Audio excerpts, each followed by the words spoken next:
तो दोस्त YouTube channel मेरे आपका और मैं हूँ राजकुमार।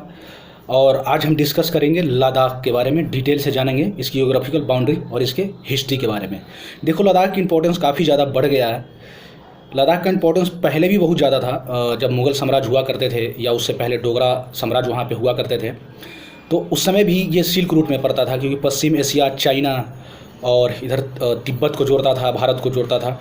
तो ये एक मेनली बाउंड्री पे था। तो उस सिल्क रूट का भी इम्पोर्टेंस रहा है शुरू से, और अभी भी बहुत सारी इम्पोर्टेंस है वहाँ पे लद्दाख का। इसलिए इंडिया और चाइना के बीच जो कन्फ्लिक्ट है वो काफ़ी ज़्यादा बढ़ गया है। तो हम जानेंगे लद्दाख के हिस्ट्री के बारे में और जियोग्राफिकल बाउंड्री के बारे में।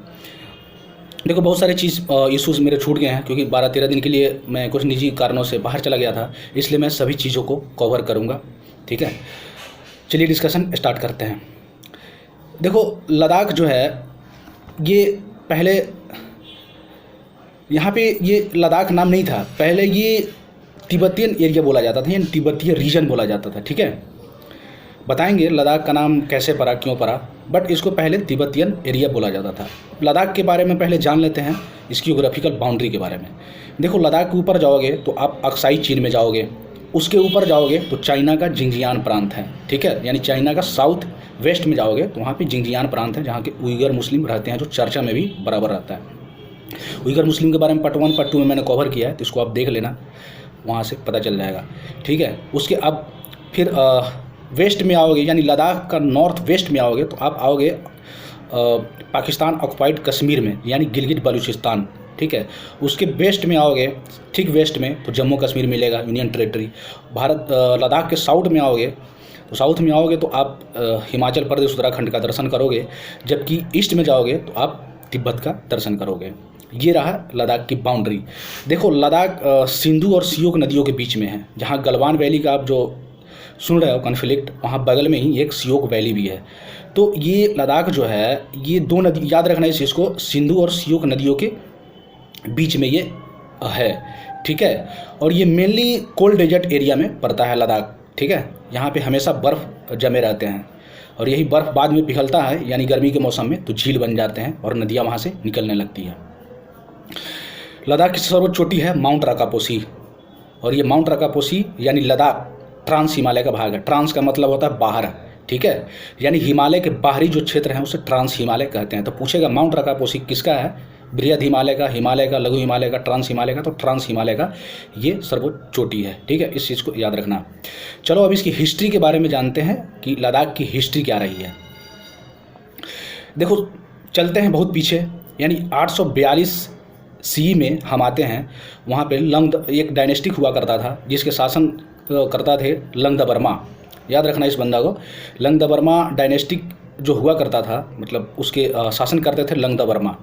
लेकिन लंगदबर्मा की 1930 सी में, यानी 930 में, याद रखना 930 सी में इनकी एसोसिएशन कर दी जाती है, यानी इसकी हत्या कर दी जाती है। ठीक है, उसके बाद यहाँ पे एक नया साम्राज्य आया, मर्यूल साम्राज्य। ठीक है, मर्यूल साम्राज्य आया।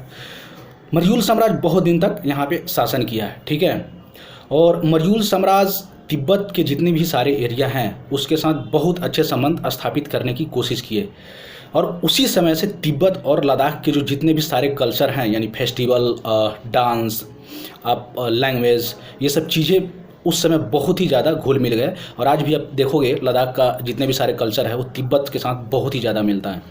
तो ये मर्यूल वंश के समय में ही हुआ था। उसके बाद मर्यूल वंश का समाप्त हो गया, उसके बाद आया नामग्याल वंश। ठीक है, नामग्याल वंश का शासन हुआ, देखो 1460 से 1862 तक। ठीक है, सॉरी 1460 से 1842 तक नामग्याल वंश का शासन हुआ। याद रखना ये नामग्याल वंश को, क्योंकि नामग्याल वंश ही था जो उधर लद्दाख में शासन कर रहा था, और इधर जम्मू कश्मीर के साउथ में आप आओगे तो वहाँ पे मुग़ल साम्राज्य का उदय हो रहा था पानीपत के बाद। तो अगर पूछे कि कौन ऐसे लद्दाख के शासक थे या डायनेस्टिक थे जिनके समय में मुग़ल साम्राज्य का उदय हुआ साउथ में, तो आप इस चीज़ को याद रखना, नामग्याल वंश। या इससे मेंस में भी क्वेश्चन पूछ सकता है कोरिलेटेड करके कि क्या इन लोगों के बीच हिस्ट्री रही है दोनों को।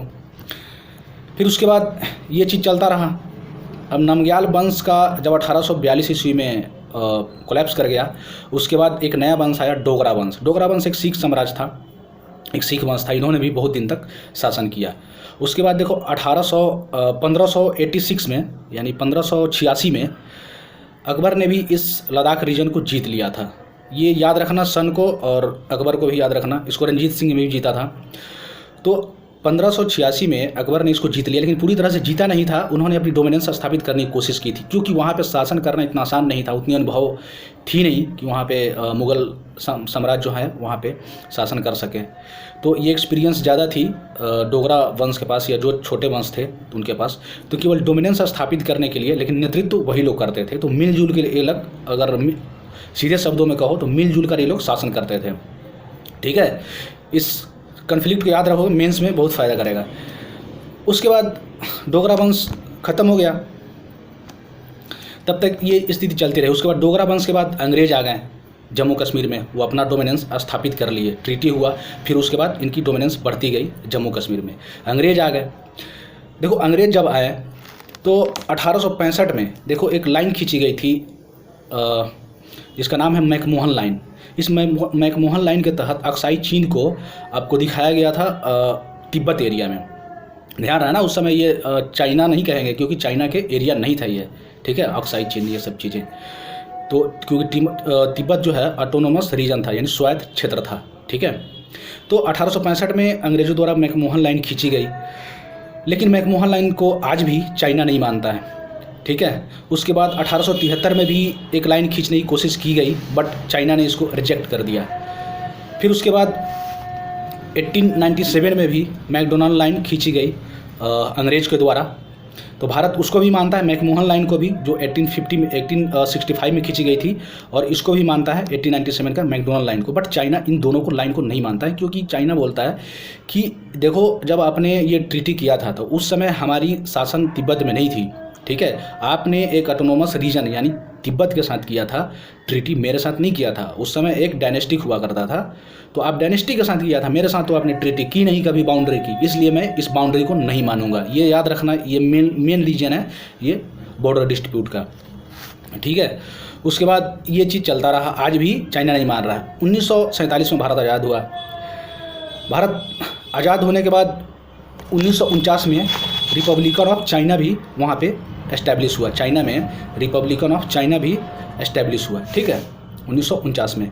फिर 1950 में क्या हुआ कि चाइना ने तिब्बत को जीत लिया। ठीक है, क्योंकि तिब्बत पार्ट चाइना का नहीं था, 1950 के बाद बना। तो तिब्बत की जब सीमाएं भारत से लगती है, तो जब चाइना ने तिब्बत को जीत लिया तो ऑटोमेटिक उसकी सीमाएं भारत से लगने लगी, यानी भारत के जो जम्मू कश्मीर एरिया हैं और जो उत्तराखंड का एरिया है, पश्चिमी एरिया, तो वहाँ से लगने लगी। अब वहीं से बाउंड्री डिस्प्यूट लद्दाख की शुरू हो गई भारत की। ठीक है, जो आज तक चला आ रहा है। यही कन्फ्लिक्ट है कि अभी कितनी बार समझौता करने की कोशिश की गई। 2013 में भी भारत ने अपने कदम उठाया था, अपने ब्रिगेडियर लेवल की या उच्च अधिकारियों के लेवल की उन्होंने एक मीटिंग बुलाई थी और उन्होंने अपने मैप को सौंपा था चाइना को, बट चाइना ने उस मैप को रिजेक्ट कर दिया, अपना मैप भी उन्होंने नहीं दिया। तो भारत ने कई कोशिश किए, 2017 में भी भारत ने कोशिश किया था बॉर्डर डिस्प्यूट को ख़त्म करने के लिए, बट ये हो नहीं सका। ठीक है, क्योंकि चाइना ये मान ही नहीं रहा, यहाँ आप जो मैप दिखा रहे हो ये आपका एक्चुअल मैप है, एक्चुअल मैप तो आपका है नहीं, यानी भारत को वो बोल रहा है, इसलिए मैं आपकी मैप को नहीं मानूंगा। तो यही रीज़न है जो आज तक यहाँ पे कॉन्फ्लिक्ट पैदा हो गया है गलवान वैली में। तो इन मेन सब जो कॉजेज़ हैं इनको आप याद रखना। आई होप कि वीडियो आपको अच्छा लगा होगा। Thank you very much, have a nice great day.